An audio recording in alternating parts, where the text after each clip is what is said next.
Hello students. तो हम लोगों ने लास्ट क्लास में इससे पहले तक का पार्ट पढ़ लिया है। ये साउंड चैप्टर में हम लोगों ने प्रोपगेशन ऑफ साउंड पढ़ रहे हैं।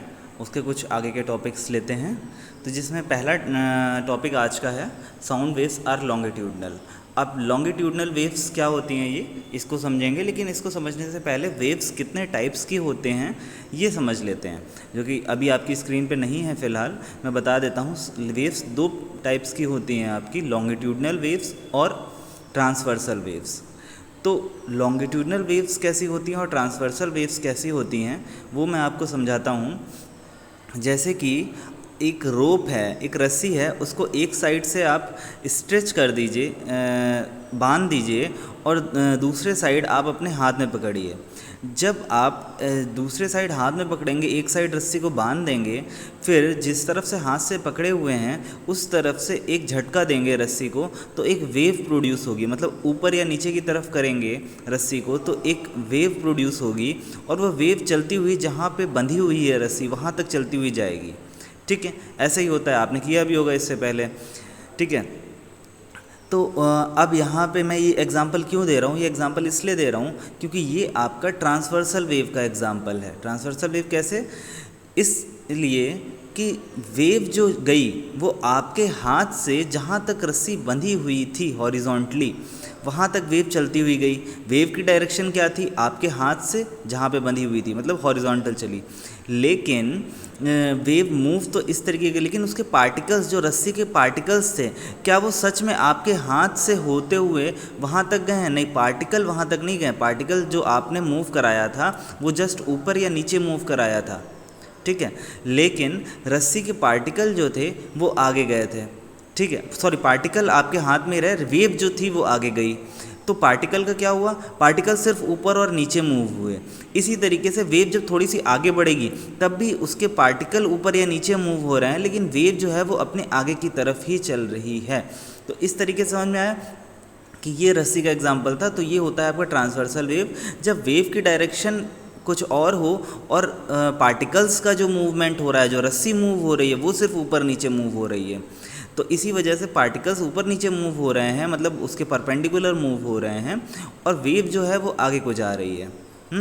तो ये हो गया आपका ट्रांसवर्सल, जब पैरेलल ना हो, परपेंडिकुलर मूवमेंट हो। किसका परपेंडिकुलर? पार्टिकल्स का और वेव का, दोनों का परपेंडिकुलर मोशन हो।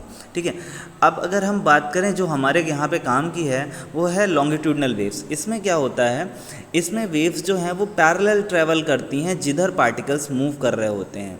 इसमें जैसा कि मैंने आप लोगों को लास्ट वीडियो में बताया कि इसमें क्या होता है कि जो पार्टिकल्स होते हैं वो इस तरीके से मूव करते हैं, जिस तरीके से मैं इसमें माउस को मूव करा रहा हूँ, टू एंड फ्रो मोशन में इसी तरीके से मूव करते हैं, तभी कंप्रेशन और रेयरफैक्शन बनता है। और वेव जो होती है वो भी इसी डायरेक्शन में आगे को बढ़ती है, जैसा कि मैंने आपको लास्ट वीडियो में बताया था प्रोपगेशन ऑफ मॉलिक्यूल्स क्या है। ठीक है, तो वेव भी इसी डायरेक्शन में आगे बढ़ रही है और पार्टिकल्स भी इसी डायरेक्शन में आगे पीछे को मूव कर रहे हैं। तो डायरेक्शन क्या हो गई? पैरेलल हो गई दोनों की आपस में। तो इसीलिए ये लॉन्गिट्यूडनल वेव्स कहलाती हैं, साउंड वेव्स, क्योंकि ये लॉन्गिट्यूडनल वेव की प्रॉपर्टी होती है, अगर पार्टिकल्स और वेव का मोशन पैरेलल है तो उनको हम लॉन्गिट्यूडनल बोलते हैं, और हम अपनी साउंड वेव्स को इस लॉन्गिट्यूडनल वेव में रख सकते हैं। मतलब sound waves are longitudinal waves. ठीक है, अब पढ़ते हैं कि क्या लिखा हुआ है। एक एक्टिविटी आप करके देख सकते हैं, स्ट्रेच अ स्लिंग की। हाँ, ये एक्टिविटी आप स्प्रिंग की करके देख सकते हैं। एक स्प्रिंग की क्या एक्टिविटी कर सकते हैं? स्ट्रेच अ स्लिंग की एंड पुश। अच्छा, एक स्लिंग की लीजिए, वही स्प्रिंग टाइप से लीजिए और उसको एक साइड से पुश करिए। आप दबाएंगे तो स्प्रिंग दबेगी। ठीक है, sound propagates in a medium as a series of compression and rarefaction. तो कहीं पे ज़्यादा कंप्रेस होगी, कहीं पे कम कंप्रेस होगी, या जब शुरुआत होगी तो वहाँ पे ज़्यादा कंप्रेस होगी, और जब आप रिलीज़ करेंगे तो फिर से रेयरफैक्शन हो जाएगा तो कम कंप्रेस होगी, फिर आप ज़्यादा कंप्रेस करेंगे तो इस तरीके से कुछ बन जाएंगे आपके कंप्रेशन और rarefactions. In these waves the particles move back and forth parallel, back and forth motion लेंगे parallel to the direction of propagation. अब वेव की डायरेक्शन भी यही है और कंप्रेशन और रेयरफैक्शन भी इधर ही चल रहे हैं, स्ट्रेट चल रहे हैं, हॉरिजॉन्टल ही चल रहे हैं, परपेंडिकुलर नहीं चल रहे हैं। जैसे रस्सी में था तो ऐसे ऐसे वेव बनती, जैसे मेरा माउस जा रहा है, लेकिन ऐसा नहीं हो रहा है इसमें एक स्ट्रेट लाइन में वेव जा रही है, तो ये आपकी हो गई parallel to the direction of propagation of the disturbance, such waves are called longitudinal waves। तो मैंने आपको बता दिया। There is another kind of waves called transverse wave. In these waves the particles oscillate up and down perpendicular to the propagation. जैसा कि मैंने आपको बताया, up and down particle move करते हैं रस्सी के एग्जाम्पल में, to the direction perpendicular to the propagation of direction of disturbance. Disturbance कहाँ जाता है? डिस्टर्बेंस जाता है आपका हॉरिजॉन्टली आगे की तरफ। Pull it alternative in one end, ठीक है। If you mark a dot on a slinky the dot moves back and forth. अब यहाँ पे अगर आप कंप्रेस करेंगे और डॉट मार्क करेंगे फिर कंप्रेस करेंगे, तो आप देखेंगे वो सिर्फ आगे और पीछे मूव होगा, ना कि ऊपर और नीचे। The direction of propagation of the disturbance. तो आपको समझ में आया लॉन्गिट्यूडनल वेव्स होती हैं। तो ये पूरा, कभी भी आपसे पूछा जाए साउंड वेव्स कौन सी वेव्स होती हैं, तो आप बोलेंगे लॉन्गिट्यूडनल वेव होती हैं। अब ट्रांसवर्सल वेव्स कौन सी होती हैं? ट्रांसवर्सल वेव लाइट्स की होती हैं। लाइट जो ट्रैवल करती है वो आपकी ट्रांसवर्सल वेव में ट्रैवल करती है, ठीक है। फिलहाल हम साउंड पढ़ रहे हैं, तो साउंड की अगली कैरेक्टरिस्टिक देखते हैं। हाँ, अब मेन कैरेक्टरिस्टिक्स ऑफ साउंड आती हैं। तो कैरेक्टरिस्टिक्स ऑफ साउंड वेव में हम अलग अलग कैरेक्टरिस्टिक पढ़ेंगे, जैसे कि फ्रीक्वेंसी हो गई, वेवलेंथ हो गई, ये सारी चीज़ें हम पढ़ने वाले हैं। क्रस्ट और टाउ क्या होता है समझते हैं, एक एक करके समझते हैं। सबसे पहले साउंड वेव्स की कैरेक्टरिस्टिक्स जो डिफ़ाइन करी जाती हैं वो होती है फ्रीक्वेंसी, एम्पलीट्यूड, स्पीड। इन सब से हम बोल सकते हैं कि साउंड वेव कैसे ट्रैवल करे। जैसे आपकी कैरेक्टरिस्टिक कोई पूछे, या तो पूछता है सामने वाला गोरा है, काला है, क्या हाइट है उसकी, इस सब से कैरेक्टरिस्टिक्स से इंसान का पता लगता है। तो वैसे ही अगर मुझे साउंड वेव का पता करना है तो हम इसको कैसे पता करेंगे? इसका रंग तो है नहीं जो हम इसको कुछ बोलेंगे, तो इसको हम पता करेंगे। इसकी कैरेक्टरिस्टिक है आपकी फ्रीक्वेंसी, एम्पलीट्यूड एंड स्पीड। ये कैरेक्टरिस्टिक हैं, इनको अभी हम और डिटेल में पढ़ेंगे कि फ्रीक्वेंसी क्या होता है, एम्पलीट्यूड क्या होता है, स्पीड क्या होता है, ठीक है। नेक्स्ट कैरेक्टरिस्टिक है कि हम इसको ग्राफिकली रिप्रेजेंट कर सकते हैं as a wave. Sound can be graphically represented as a wave, ये भी इसकी एक कैरेक्टरिस्टिक है। There is a change in density and pressure as sound moves in medium. अब क्या होता है, साउंड अगर एक मीडियम में मूव करता है तो उसकी डेंसिटी और प्रेशर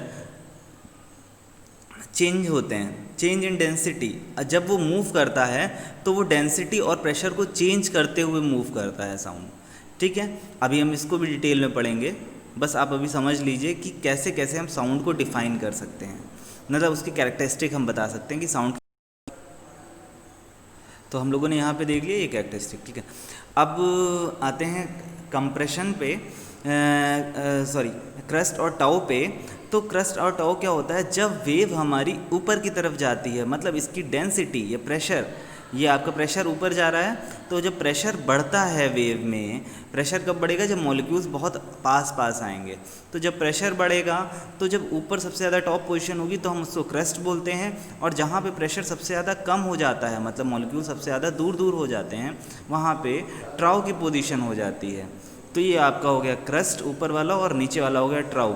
ये भी वेव की, आपकी साउंड वेव की कैरेक्टरिस्टिक्स है, ठीक है। नेक्स्ट लास्ट है आपका कि the distance between two consecutive compression and rarefaction is called wavelength, ठीक है। वेवलेंथ क्या होती है बेटा, कि आपका जब भी एक क्रस्ट है और दूसरा क्रस्ट है, इन दोनों क्रस्ट के बीच की अगर हम डिस्टेंस देखें तो आपकी वेवलेंथ कहलाती है। क्या सिर्फ क्रस्ट की डिस्टेंस वेवलेंथ कहलाती है? ऐसा नहीं है, यहाँ पे आधी डेफिनेशन लिखी है। अगर हम ट्राउ को पकड़ें, यहाँ पे एक ट्राउ का पॉइंट होगा, यहाँ पे दूसरा ट्राउ का पॉइंट होगा, तो हम दोनों ट्राउ को देखें तो दोनों ट्राउ में क्या होगा कि इसकी डिस्टेंस भी लें तो भी हमें इक्वल मिलेगी जो ऊपर क्रस्ट की मिली है, क्योंकि वेव ऐसे ही जा रही है, तो दोनों ट्राउ की डिस्टेंस भी हमारी वेवलेंथ होगी। तो हम ये कह सकते हैं, दूसरी डेफिनेशन ये हो सकती है, the distance between two consecutive compression और two consecutive rarefactions is called wavelength. और इसको वेवलेंथ का जो सिंबल होता है वो लैम्डा होता है, जो रेड कलर से यहाँ पे आपके सामने बना हुआ है, ग्रीक लेटर होता है लैम्डा, ठीक है। एसआई यूनिट डिस्टेंस है। डिस्टेंस मतलब कि आपकी एक जगह से दूसरी जगह की हम डिस्टेंस मेज़र कर रहे हैं, तो डिस्टेंस हमेशा हम मीटर में मेज़र करते हैं। तो आपको कोई अलग से याद करने की ज़रूरत नहीं है कि वेवलेंथ की यूनिट आपकी मीटर होती है, नहीं।